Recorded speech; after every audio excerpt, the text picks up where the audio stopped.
Clara nous a rejoint après ce journal. Bonjour Clara. Bonjour. Heureux de vous retrouver ce matin. En cette semaine européenne pour l'emploi des personnes handicapées, on en parlait dès hier dans la matinale de France Info avec nos invités à 7h50. On va se pencher avec vous, Clara, sur l'association Valentin AUI, qui est l'association des aveugles et des malvoyants de notre pays, qui représente, c'est beaucoup de personnes, entre 1 200 000 et 1 500 000 personnes en France. Et Clara, vous êtes allée à la rencontre de cette association qui existe depuis 130 ans. Hein. Exactement, Samuel. Valentin AUI, c'était un pédagogue linguiste du 19e, fin du 18e, début du 19e. Il a créé la première école d'aveugles en France.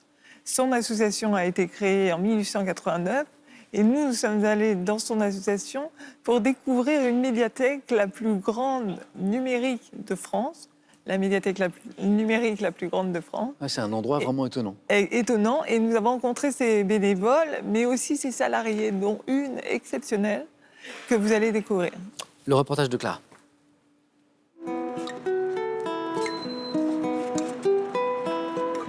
Depuis 130 ans, l'association Valentin AUI, l'AVH, aide 1,5 million d'aveugles et malvoyants en France.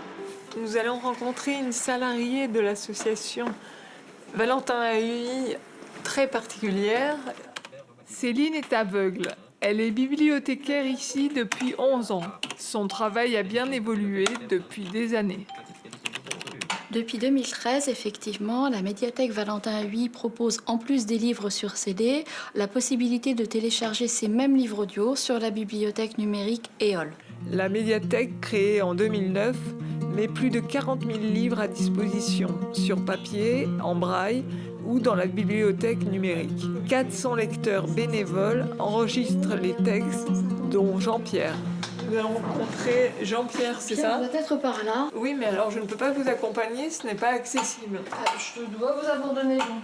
Et j'ai dû laisser le reste de mon équipe tourner la séquence sans moi. Bonjour Jean-Pierre. Bonjour.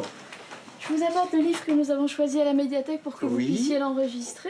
Donc c'est La mise à mort d'Aragon. Ce pays où j'arrivais vers le soir du 13 juin 1940. Jean-Pierre est lecteur bénévole depuis 25 ans. L'enregistrement prévu sur plusieurs mois ne lui fait pas peur. Quand j'ai pris ma retraite, ma première visite a été à Valentin, oui, tellement j'avais envie de participer à ce travail, à ce bénévolat.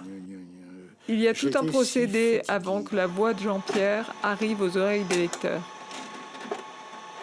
Donc les livres qui ont été enregistrés par Jean-Pierre sont ensuite gravés par des robots industriels que vous voyez ici. Et Thierry va nous sortir les livres qui ont déjà été gravés par des robots depuis le début de la matinée. À Paris ou dans l'une des 151 bibliothèques en région, les personnes aveugles ou malvoyantes écoutent le livre de leur choix, comme Pascal sur son livre Parler numérique. L'association Valentin AUI présente une édition du livre parlé à l'intention exclusive des aveugles et des malvoyants. On a vraiment découvert une forme de liberté dans la manière de, j'ai pas envie de dire consommer, mais c'est presque ça, en tout cas d'appréhender la lecture. D'autant que là, aujourd'hui, avec la médiathèque de l'AVH, on a quand même des livres très très rapidement. Elisabeth Quint, en lecture, La nuit se lève.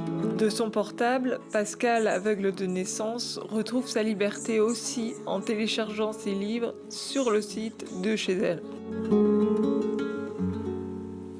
Clara, je me demandais en regardant ce reportage en même temps que nos téléspectateurs si tout le monde pouvait s'inscrire, tout le monde dans cette médiathèque. Eh bien, écoutez, Samuel, il y a des règles quand même dans cette association, mais il y a des petits rigolos qui ont voulu s'inscrire pour avoir les CD audio. Bien sûr. Donc là, évidemment, l'association, depuis, demande une preuve médicale qui demande une aide à la lecture. Voilà, sinon, c'est réservé aux aveugles et aux malvoyants. Exactement, parce que comme le dit Pascal à la fin du reportage, la liberté qu'ils leur ont donnée, c'est une liberté à respecter pour un public de malvoyants, de non-voyants. Et comme toute liberté, elle est fragile, donc il faut en prendre soin. Clara, un grand merci.